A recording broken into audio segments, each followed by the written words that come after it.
Sebut saja namaku Dadan. Peristiwa ini terjadi beberapa tahun yang lalu. Aku sendiri bekerja di salah satu perusahaan yang cukup menapi di daerah Bandung. Sedangkan aku mempunyai hobi yaitu off-road. Off-road menggunakan motor trail ataupun menggunakan mobil. Hobi itu sudah aku geluti dari sebelum aku menikah. Karena dulu memang aku sangat hobi motor trail. Aku jelajahi beberapa tempat yang katanya cukup menantang. Nah, ketika aku sudah bekerja, aku mampu membeli mobil. Nah, disitulah aku nyoba off-road menggunakan mobil. Ternyata sama-sama juga menarik. Dulu itu aku sering off-road sendirian kalau menggunakan motor. Nah, ketika pakai mobil, paling sedikit biasanya berdua, jarang sampai sendirian. Apalagi kalau ada momen acara, biasanya kita gabung dengan komunitas untuk melakukan off-road ke daerah tertentu. Dari mulai perbukitan, gunung, perkebunan teh, semuanya sudah aku coba. Biasanya ketika aku libur dari tempat kerja, aku akan melakukan off-road. Kebetulan salah satu temanku di tempat kerja ini, sebut saja namanya Bayu, dia mempunyai hobi yang sama denganku, yaitu melakukan off-road. Beberapa kali pernah dia berangkat off-road denganku. Alhamdulillahnya dia cocok. Nah, liburan kali ini rencananya aku dan si Bayu ini akan melakukan off-road. Karena kita mendengar ada salah satu lokasi di daerah Bandung, katanya cukup menantang. Orang-orang pribumi di sana menyebutnya dengan sebutan Leuweung Kunti atau hutan Kunti. Katanya bukan tanpa sebab hutan tersebut dinamai hutan Kunti. Menurut beberapa sumber, katanya nama tersebut atau hutan tersebut dinamai hutan Kunti karena di hutan itu kerap kali muncul penampakan kuntilanak. Banyak off-roader yang kesana itu mengalami kejadian seram. Nah, di situ aku dan si Bayu ini merasa tertantang karena kita memang belum nyoba jalur ke sana. Awalnya sempat aku ngajak komunitasku untuk pergi ke sana. Tapi komunitasku waktunya itu katanya tidak bisa ketika pas aku libur. Jadi otomatis aku sama Bayu saja yang berangkat. Jauh hari sebelum ke hari H tersebut, kita memang sudah persiapan. Aku juga sudah izin kepada keluargaku termasuk istri dan anak-anakku kalau aku rencananya mau off-road nginep di sana. Memang biasanya kalau nginep lebih menantang. Kita sekaligus ngepreskan pikiran dari penatnya bekerja. Ya pokoknya kita pengen membebaskan pikiran kita dengan sesuatu yang positif juga. Kebetulan Bayu juga memang sebelum dia bekerja, dia ini salah satu aktivis yang memang suka mendaki gunung. Jadi untuk perlengkapan camping, otomatis si Bayu ini lengkap lah. Saat itu aku bilang ke si Bayu, nah rencananya kita ini berangkat nanti sore, hari Jumat. Kalau memang situasi memungkinkan, kita pulang ini Sabtu sore. Kalau misalnya lebih enak situasi di sana, ya mungkin bisa-bisa pulang kita hari Minggu. Aku bilang seperti itu. Jadi antisipasinya kita nginep 1 malam paling sebentar.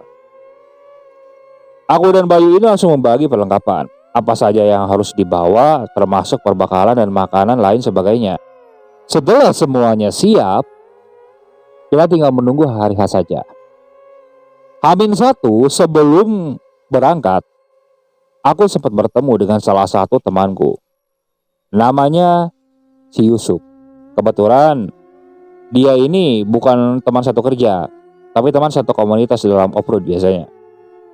Pulang kerja saat itu sempat kita bertemu di salah satu kafe. Nah, di situ awalnya kita ngebahas yang lain. Dan tiba-tiba si Yusuf bertanya, apakah jadi rencana off-road ke sana? Nah, aku bilang kepada si Yusuf, jadi. Aku rencananya berangkat sama si Bayu.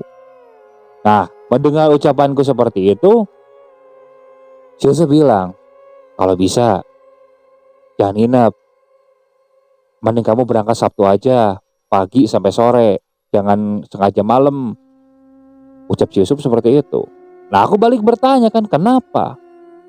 Nah, si Yusuf bilang, dia menceritakan kalau salah satu temannya pernah melakukan trek malam di sana Dan katanya temannya ini habis-habisan diganggu kuntilanak di sana. Mendengar ucapan si Yusuf seperti itu, aku nyengir. Kenapa? Ya bukannya aku tidak percaya dengan hal-hal seperti itu. Tapi selama ini ketika kita malam off-road, bahkan sampai menginap di tempat yang katanya angker, alhamdulillah kita belum pernah mengalami sesuatu seperti itu. Bukannya aku ingin, tapi memang nyatanya belum pernah. Ucapku seperti itu. Mendengar ucapanku seperti itu, si Yusuf diam. Si Yusuf diam dan tak berapa lama dia mengalihkan topik pembicaraan. Hingga saat kita akan pulang, si Yusuf kembali bilang, ya sudah, hati-hati aja kalau berangkat. Nanti kabar-kabari aja ya. Kalau asik ya, insya Allah kita bareng komunitas lah, kita ke sana, kita agendain. Ucap si Yusuf seperti itu. Aku hanya mengiyakan. Esok harinya, aku tetap masuk kerja, tapi setengah hari saat itu. Jadi pada pukul 1, kita sudah pulang. Aku dan si Bayu ini janjian pada pukul setengah 3 udah siap. Saat itu si Bayu nyampar ke rumahku. Nah, yang akan digunakan adalah mobilku. Kita berangkat berdua. Tak berapa lama si Bayu datang. Perlengkapan untuk camp juga sudah dia bawa. Dari tenda, pokoknya playseat, sleeping bag, kompor, senter, semuanya kita bawa. Aku juga sudah cek kondisi mobil. Dalam kondisi baik-baik saja. Tidak ada masalah satupun. Singkat cerita, aku berangkat. Aku berangkat hingga sampai di lokasi. Sampai di lokasi, aku izin dulu sama petugas di sana. Nah, waktu itu kan sudah lewat dari asar. Awalnya, petugas sempat melarang karena sudah terlalu sore, tidak baik juga. Tapi saat itu, aku memaksa. Karena rencananya kan aku akan menginap. Ya sudah, petugas meloloskan kan. Tapi petugas itu bilang, tetap hati-hati saja di jalan. Aku mengiyakan. Di situ, aku dan si Bayu mulai masuk ke hutan tersebut. Nah, rute di hutan tersebut ternyata memang enak untuk digunakan off-road. Rutenya dari mulai jalan berlumpur, jalanan terjal, wah pokoknya tidak bisa digambarkan dengan kata-kata. Kita benar-benar puas off-road di sana. Hingga tak terasa, waktu pun sudah mulai mendekati ke malam. Untungnya mobil off-roadku ini dilengkapi dengan alat penerangan yang benar-benar memadai. Jadi kalaupun malam kita berada di tengah hutan, aku tidak takut karena lampunya benar-benar terang. Nah, setelah terdengar azan maghrib berkumandang, aku sempat bilang kepada si Bayu, "Oh gimana, mau lanjut atau nyari tempat untuk istirahat?" Si Bayu mengajak kami untuk mencari sebuah tempat beristirahat. Kita mulai melajukan mobil hingga kita menemukan sebuah tempat yang dirasa cocok untuk kita beristirahat di sana. Kita keluar dari mobil, ya di situ kita mendirikan tenda. Ya sebenarnya sih tidak mendirikan tenda bisa saja kita tidur di dalam mobil, tapi kita ingin suasana yang baru. Jadi kita bikin tenda. Nah di situ kita mulai mencari kayu bakar yang berserakan di sana kan. Kita kumpulkan, kita buat api unggun kecil untuk menghangatkan tubuh sambil kita makan makanan yang kita bawa. Setelah itu kita ngobrol santai sambil ngopi. Nah di situ yang tidak kita bahas masalah pekerjaan saja, karena aku tidak mau membahas atau membawa masalah pekerjaan ini di waktu kita bersantai. Jadi kita bahas masalah yang lain saja. Nah di situ aku baru menyadari, mungkin hutan tempat kita beristirahat ini yang disebut oleh orang-orang di sekitar Leuweung Kunti. Karena sebelum masuk ke wilayah ini, aku sempat melihat di sebuah pertigaan. Di situ ada petunjuk yang bertuliskan Leuweung Kunti dan satu lagi Tangkuban Perahu. Ya mungkin ini yang disebut Leuweung Kunti. Tapi di situ aku tidak terpikir. Menurut orang-orang kan di sana seram, horor. Tapi bagiku seperti biasa saja, layaknya hutan biasa. Nah di situ aku ngobrol dengan si Bayu ini, tak terasa waktu sudah menunjukkan pukul 8 saat itu. Nah di saat pukul 8 ini, dari jarak mungkin sekitar 20 meteran dari depanku, aku seperti melihat ada seorang kakek-kakek tua. Kakek tua ini dia seperti memikul sesuatu, tapi dia tidak mengenakan pakaian. Celananya itu celana hitam, layaknya celana yang biasa digunakan oleh petani. Dia berjalan. Aku panggil si Bayu. Yuk, itu orang lagi ngapain? Malam-malam kayak gini kok di hutan? Ucapku seperti itu kan. Si Bayu melihat ke arah yang aku tunjukkan. Dan dia juga melihat sosok petua itu berjalan. Nah, posisinya dia tidak berjalan ke arahku, tapi dari kejauhan dia hanya lewat, dan setelah itu menghilang. Si Bayu saat itu berpikir, mungkin itu warga pribumi yang sedang mencari kayu bakar dan kemalaman mungkin. Nah, di situ logis juga, karena aku di beberapa tempat juga pernah menemukan hal seperti itu. Aku lanjut ngobrol kan. Dan tak berapa lama kemudian, kali ini aku melihat di sebelah kiri Bayu, jaraknya lumayan jauh di tempat yang cukup gelap. Kali ini aku seperti melihat ada seorang wanita tua. Wanita tua menggunakan kebaya. Dia berdiri, tangannya dikebelakangin, dan dia menatap ke arah kami. Aku yang menyadari kehadiran perempuan tua itu berusaha bersikap ramah. Aku lemparkan senyum, tapi dia tidak tersenyum sama sekali. Aku toel si Bayu, aku tunjukkan berisyarat di sana ada perempuan. Bayu nengok. Nah, ketika Bayu nengok, perempuan itu masih ada di sana dengan posisi yang sama, dengan ekspresi yang sama, menatap ke arah kami, tangannya dikebelakangin. Itu hanya diam. Sudahlah, aku anggap dia pribumi tadi kan. Mungkin barengan si bapak tadi. Ya sudah. Nanti juga kalau ada apa-apa pasti nyamperin. Ucapku seperti itu kepada si Bayu. Kita lanjut kopi. Hingga tak berapa lama, mungkin belum sekitar 1 menitan, aku sempat arahkan kembali pandanganku ke arah perempuan tadi. Perempuan itu sudah tidak ada. Hilang. Nah, di situ karena kondisi sudah mulai banyak nyamuk, aku masuk ke tenda. Begitu juga si Bayu. Posisi tenda yang dibawa oleh si Bayu itu ukurannya tidak terlalu besar, tapi cukuplah untuk kami berdua. Emang yang dibawa oleh si Bayu untuk ukuran berdua. Aku tiduran di situ. Nah, di saat aku tiduran, posisi saat itu pintu tenda tidak kami tutup sengaja. Jadi hanya ditutup dengan pintu keduanya yang biasanya untuk menahan nyamuk. Nah, jadi terlihat kan keluar. Nah, di sela-sela aku tidur ini, aku seperti mendengar suara yang sangat ramai. Benar-benar ramai. Awalnya aku biarkan. Karena aku pikir mungkin itu pendaki yang sedang lewat jalur ini. Karena aku tidak mendengar suara kendaraan. Nah, lama-kelamaan kok kayak tambah berisik gitu kan. Aku mulai buka mata. Posisi tidurku nyamping. Aku duduk. Karena posisi keluar ini langsung kelihatan. Api unggun sudah mati. Hanya tinggal asapnya saja. Aku lihat keluar. Di luar sepi. Tak ada siapapun. Hanya gelap. Benar-benar gelap. Aku diam kan. Suara itu mendadak hening. Tidak ada bunyi sama sekali ketika aku bangun dan melihat.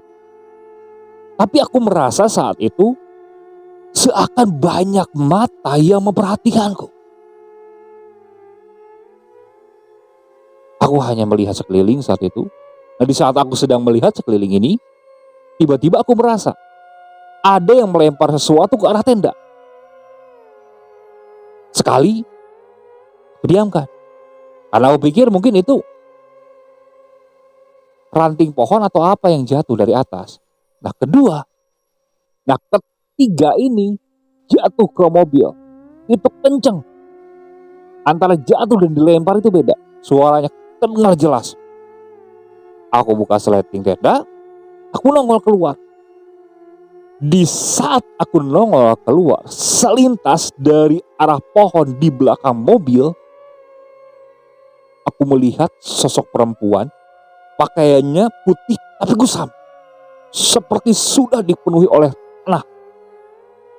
Itu seperti terbang ke arah pohon yang lain, dan setelah itu hilang. Hanya sekelebat saja. Aku masih perhatikan. Senter di dalam tenda kan. Aku masuk kembali ke dalam tenda. Aku sempat bangunkan si Bayu.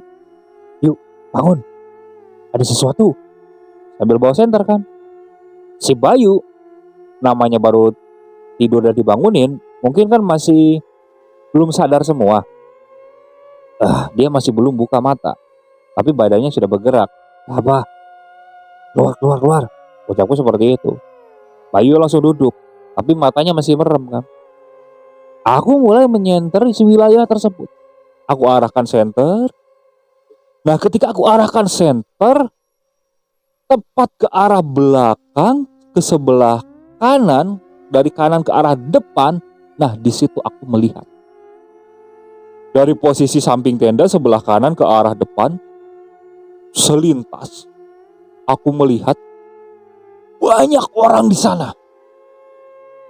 Orang tersebut terlihat seperti sedang beraktivitas. Aku kaget, tapi saat itu refleks aku matikan senter. Entah kenapa saat itu tanganku refleks saja, pas begitu melihat banyak orang, aku langsung matikan senter. Aku langsung jongkok, aku langsung tarik si Bayu. Posisi Bayu masih menjem, matanya merem, masih menjem. Yuk, di sana banyak orang. Gak tahu kenapa lagi ngapain. Orangnya banyak. Ucapku seperti itu. Mendengar ucapanku seperti itu, si Bayu langsung membuka mata. Dia bilang, kamu gak salah lihat kan? Aku menggeleng kan. Tadi aku senterin tapi aku langsung matiin. Dah, jangan banyak ngomong. Kita masuk aja ke mobil. Kita biarin aja dulu. Ucap si Bayu seperti itu. Kebetulan barang-barang rata-rata kita masih simpan di dalam mobil. Hanya sebagian yang ada di dalam tenda. Barang-barang yang ada di dalam tenda ini kita masukkan ke dalam tas. Pelan-pelan, tanpa menyalakan lampu senter. Kita keluar tenda dan masuk ke mobil. Tenda di posisi masih dibiarkan seperti itu. Nah, dalam posisi gelap, itu tidak terlihat ada banyak orang di sana. Si Bayu sepertinya memperhatikan sekitar. Dia mulai memperhatikan sekitar. Dan tiba-tiba si Bayu bilang kepadaku, nyalakan lampu tembak di atas. Udah nyalain aja. Ucap si Bayu seperti itu kan. Aku nyalakan. Nah, begitu aku nyalakan, di depanku ini pemandangannya ini berubah. Jaraknya mungkin sekitar antara 30 meteran. Di depanku tampak di situ seperti banyak bangunan.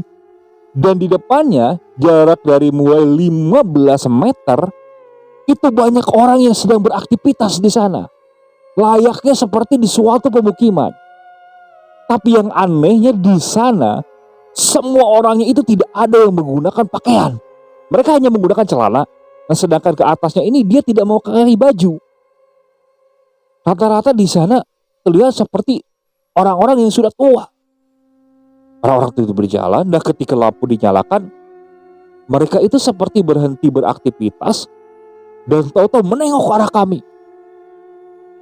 Refleks karena kaget dan takut, aku langsung menyalakan mobil saat itu. Bayu langsung refleks bilang, pergi ayo pergi. Aku langsung mengundurkan mobil secepat mungkin, ingin meninggalkan tempat itu. Entah kenapa saat itu sekujur tubuhku ini merinding luar biasa. Padahal ketika kita datang tadi ke sana, itu situasinya tidak seperti itu. Hanya hutan belantara saja dengan banyak pepohonan. Dengan susah payah, aku mulai menjalankan mobil tersebut. Tujuanku keluar dari hutan saat itu. Karena aku rasa ada sesuatu yang tidak beres di sana. Belum jauh, aku melajukan mobil ini, tiba-tiba aku merasa di atas mobil ini seperti ada yang mencakar. Itu suaranya jelas. Cakaran di bagian atas. Aku diam kan saat itu, masih fokus buat bawa mobil. Tapi pandanganku sempat melihat ke atas. Bayu yang menyadari kepanikanku ini, dia bilang, udah biarin aja, biarin. Saat Bayu bilang seperti itu, tepat di sebelah kiri, di samping si Bayu, di luar, aku seperti melihat ada sebuah rambut yang tiba-tiba mencuntai ke bawah. Rambut itu panjang. Entah kenapa saat itu aku langsung memperhatikan ke kiri kan. Aku tidak fokus ke depan. Hingga tiba-tiba mobil terbentur batu, agak sedikit naik. Untung cepat-cepat aku kuasai keadaan, jadi tidak berbalik. Aku langsung rem saat itu. Nah, tiba-tiba dari atas turun ke bawah, ke kaca di dekat si Bayu ini, terlihat sosok perempuan yang benar-benar menyeramkan. Perempuan itu wajahnya pucat, matanya ini merah. Yang lebih mengerikannya, di mulutnya ini itu banyak taringnya. Itu semanganga. Semanganga ini semacam keluar cairan dari mulutnya. Pokoknya benar-benar menakutkan saat itu. Panik kan. Aku panik, berusaha untuk menyalakan mobil lagi. Mobil ini malah mati. Malah mati otomatis. Semuanya gelap. Tidak bisa terlihat sama sekali. Aku tambah panik saat itu. Bayu juga ikutan panik kan. Berusaha aku menyalakan mobil. Dan di luar terdengar suara cekikikan tawa yang benar-benar menakutkan. Tapi suara tawa ini tidak. Jadi awalnya di sebelah, di dekat si Bayu, terus tiba-tiba ke atas. Seakan sosok ini terbang melayang. Karena situasi gelap kan, tidak bisa melihat apa-apa. Aku juga tidak berani menyalakan senter, karena khawatirnya yang tampak sosok yang benar-benar menyeramkan. Aku berusaha, entah berapa lama, mobil menyala. Mobil menyala, lampu pun menyala. Nah, di saat mobil menyala dan lampu menyala, di situ kita melihat kembali. Di kiri, di kanan, di sela-sela pepohonan itu terdapat banyak orang yang melihat kami. Itu menatap kami dengan tatapan mungkin heran. Kenapa mungkin kita ada di sana? Aku sempat melihat wajah-wajahnya, tapi kulihat wajahnya ini seperti dingin, seperti orang yang tidak tanpa ekspresi aja. Melihat ke arah kami seperti itu. Aku takut. Benar-benar takut saat itu. Seumur umur aku off-road, baru kali itu aku mengalami takut yang luar biasa. Cepat-cepat aku berusaha baca doa. Aku lajukan mobil. Saat itu. Suara cekikan tawa ini seperti mengikuti mobil. Tapi aku berusaha untuk menguasai keadaan saat itu. Bayu di sebelahku tampak memejamkan mata dan tangannya seperti berdoa. Aku juga di dalam hati ngikutin berdoa.